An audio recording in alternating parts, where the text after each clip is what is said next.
क्या हो जब आपके पास जीने के लिए बहुत ही कम वक्त बचे बट इसी दौरान आपकी मुलाकात किसी समवन से हो जो आपकी फीकी सी जिंदगी में रंग भरे। ऐसी एक मूवी लेकर आई हूँ जिसका नाम क्रिसमस इन अगस्त है। ये कोरिया की one of the best movie में से एक है। साल 1998 को ये मूवी रिलीज हुई थी और इसका IMDb रेटिंग 7.6 है। चलिए मूवी स्टार्ट करते हैं। मूवी की स्टार्टिंग जंग वन नाम के एक लड़के से होती जिसकी एक बीमारी है जो कभी ठीक नहीं हो सकती। ये ऐसी बीमारी है जो मौत के मुंह तक लेकर आती। जंगवन का फोटो स्टूडियो है और आज जंगवन हॉस्पिटल आया चेक कराने के लिए। चेक कराने के बाद जंगवन अपने स्कूल में आता जहाँ पर वो पहले पढ़ा करता। सुकून से बैठते हुए वो अपनी पुरानी यादें याद करने लगता। इसके बाद एक दिन जब जंगवन के स्टूडियो में एक लड़की आती तो जिसका नाम दारिम है। आज स्टूडियो बंद होता तो वो लड़की जाने लगती, तभी जंगवन आता। जंगवन दारिम को देखकर बाद में आने को कहता। दारिम अर्जेंट काम कहते हुए फोटो प्रिंट निकालने को कहती और वहाँ से चले जाती। जंग थोड़ी देर बाद जब वो बाहर देखता है तो दारिम अभी तक बाहर में खड़ी होती। जंग उसके पास आते हुए आइसक्रीम खाने के लिए देता और कुछ बातें करते। जंग अपने फादर के साथ रहा करता तो वो घर आने के बाद घर का हर एक काम किया करता। अगले ही दिन जंग अपने बाइक में पेट्रोल भरा रहा होता है तो वो दारिम को देखता जो पेट्रोल भराने के लिए आई होती। जंग दारिम को देखकर हेलो करता। दोनों के बीच में आहिस्ते आहिस्ते दोस्ती होने लगती। दारिम को जब भी कोई काम की ज़रूरत होती तो वो स्टूडियो में आया करती। जंग स्कूल टाइम में एक लड़की को पसंद भी किया करता था जिसकी शादी होने के साथ साथ दो बच्चे भी हैं जो काफ़ी साल बाद अपने होम टाउन आई तो जंग जीवन को हेलो करता। आज जंग की सिस्टर आई होती तो दोनों साथ में बैठकर तरबूज खाते। अगले ही दिन दारिम अपना कैमरा लेकर स्टूडियो आती। जंग को ठीक कराने को देती। दारिम जंग से पूछती तुम्हारा उम्र कितना है तो जंग कहता मैं लेट 20s में हूँ। तो दारिम कहती मतलब कि तुम ऑलमोस्ट 30s के हो गए, क्या तुम्हारा शादी भी हो गया? तो जंग कहता मेरा दो बच्चे हैं। तो दारिम कहने लगती तुम झूठ बोल रहे, तुम्हारा पहनावा से पता चला कि तुम अभी तक शादी नहीं किए। ये बात सुनकर जंग बहुत हंसने लगता। पता नहीं क्यों जंग दारिम को देखते ही उसके चेहरे पर स्माइल आने लगती। उससे बात करते हुए जंग को एक अलग सी खुशी महसूस होती। इसी शाम जंग अपने फैमिली के साथ बैठकर खाना खा रहा होता। खाने के बाद सभी एक फैमिली फोटोज लेते। अगले ही दिन दारिम कुछ फाइल लेकर डिस्ट्रिक्ट ऑफिस जा रही होती तो जंग दारिम को देखकर उसके पास आता और दारिम को पिक करता। जंग पूछता क्या तुम्हारा कोई बॉयफ्रेंड है? तो दारिम ना कहती क्योंकि उसे इन सब चीज़ों में इंटरेस्ट नहीं। जंग दारिम को ऑफिस छोड़ते हुए स्टूडियो आकर साफ सफाई करने लगता। तभी उसकी एक्स गर्लफ्रेंड आती। दोनों बातें करते। जीवन पूछती तुमने अभी तक शादी क्यों नहीं की है? जंग मजाक मजाक में कहता कि मैं तुम्हारा वेट कर रहा था। ये बात सुनकर जीवन पूछती क्या तुम सच में बीमार हो, कोई सीरियस बात है? तो जंग नॉर्मल कहता कि सब ठीक है, कोई सीरियस नहीं। इसके बाद जंग बस में बैठकर कहीं जा रहा होता। साथी में जंग हमें बताता कि जिन्हें पहले पसंद करते थे उनके साथ घंटों तक बैठना हमें अच्छा लगता था बट अब थोड़ी देर के लिए साथ में बैठना, साथ में बातें करना ऑकवर्ड लगने लगती। यहाँ तक कि जीवन डिस्प्ले में से अपनी फोटो निकालने को कही। पहले की तरह अब कुछ नहीं। सच में वक्त के साथ साथ लोग भी बदल जाते। जंग हॉस्पिटल आता मतलब है कि उसकी तबीयत सच में खराब है बट ये बात किसी से कहने की हिम्मत तक नहीं हो रही। जंग अपने दोस्त के पास आता और ड्रिंक पिलाने को कहता। दोस्त मना करता क्योंकि ऑलरेडी ड्रिंक कर चुके तो अब नहीं। जंग कहता मैं मरने वाला हूँ तो अब तो पिला दो।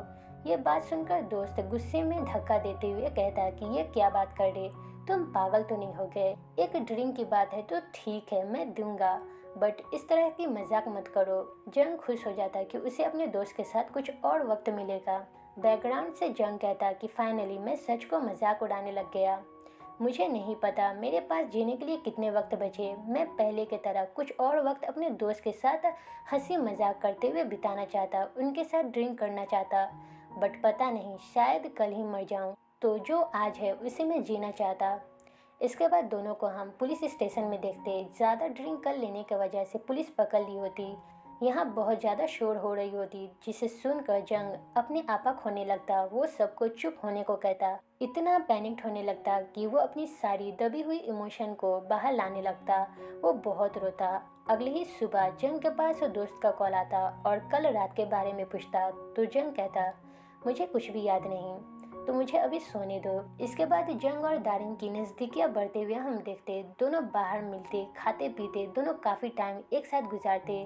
दारिम हमेशा स्टूडियो आया करती, घंटों तक दोनों बातें करते। एक दिन जंग दारिम का फोटो लेता, लिप ड्राई होता है तो जंग लिप बाम लगाने को कहता, तो दारिम इसके बाद ही शॉप में आकर लिप बाम लेती। वहीं जंग के पास एक फैमिली फोटो खिंचाने के लिए आया होता, एक ओल्ड लेडी का सिंगल फोटो लिया जाता ताकि मरने के बाद सिंगल फोटो को मेमोरियल के वक्त यूज किया जाए। उसी शाम जंग जब स्टूडियो में बैठा होता है तो वही ओल्ड लेडी आती और फिर से सिंगल फोटो लेने को कहती ताकि एक अच्छी फोटो मेमोरियल में यूज किया जाए। तो जंग इसके लिए पैसे चार्ज नहीं करता। जंग अपनी लाइफ में हर वक्त काम करना चाहता जो मरने के बाद कोई चीज़ की कमी महसूस ना हो।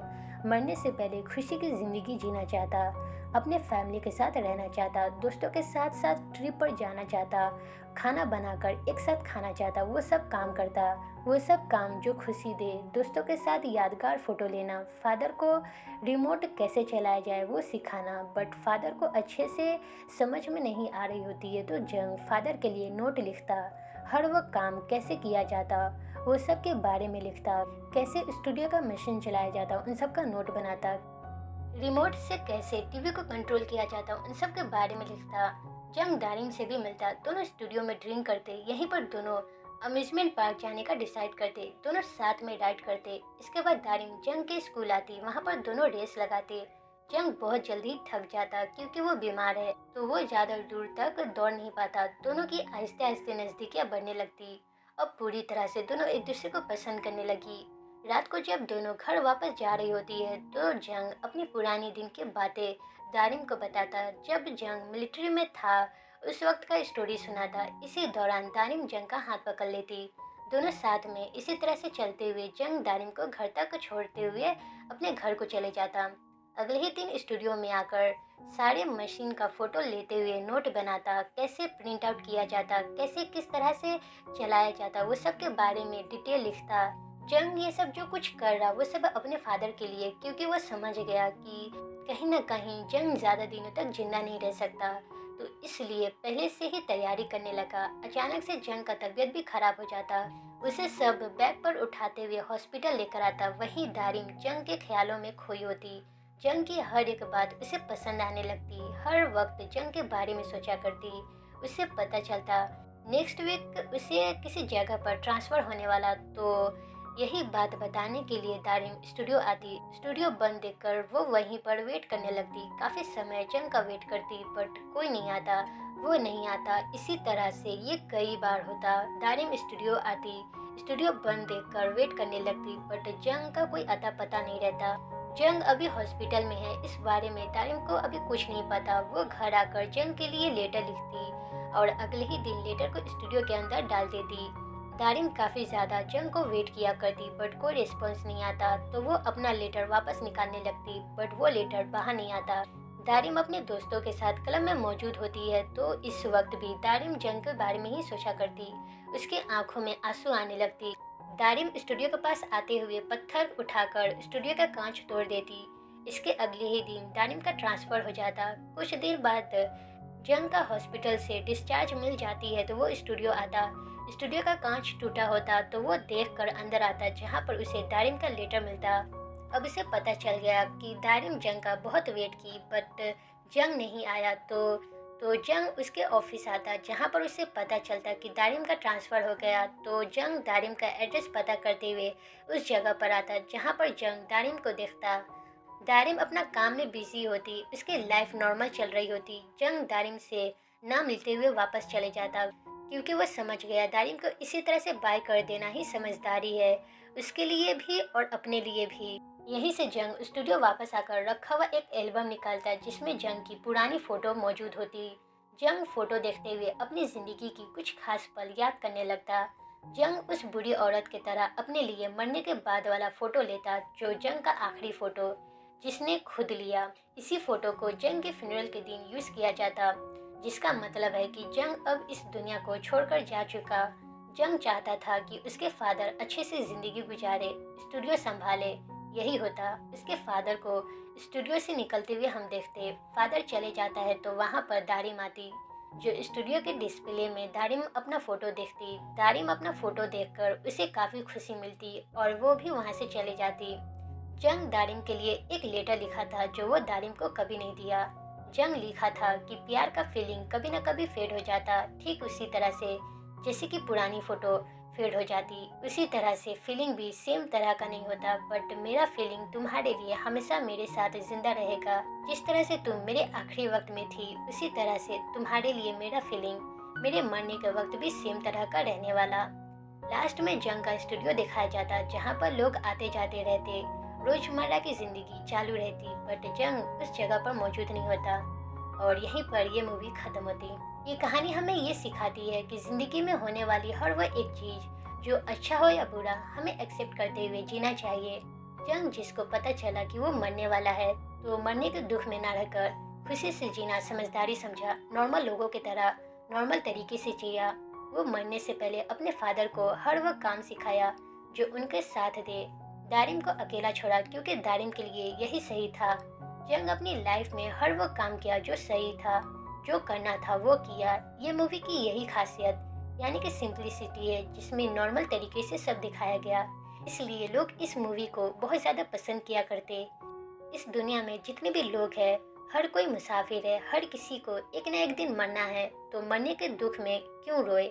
हमें आज को जीना चाहिए, आज को खुशी से जीना चाहिए, जो हमारे लिए अच्छा हो, हमारे हमारे आसपास के लिए, लोगों के लिए अच्छा हो। तो अगर ये मूवी अच्छी लगी हो तो लाइक और कमेंट करके ज़रूर बताएं कि आपको कैसी लगी।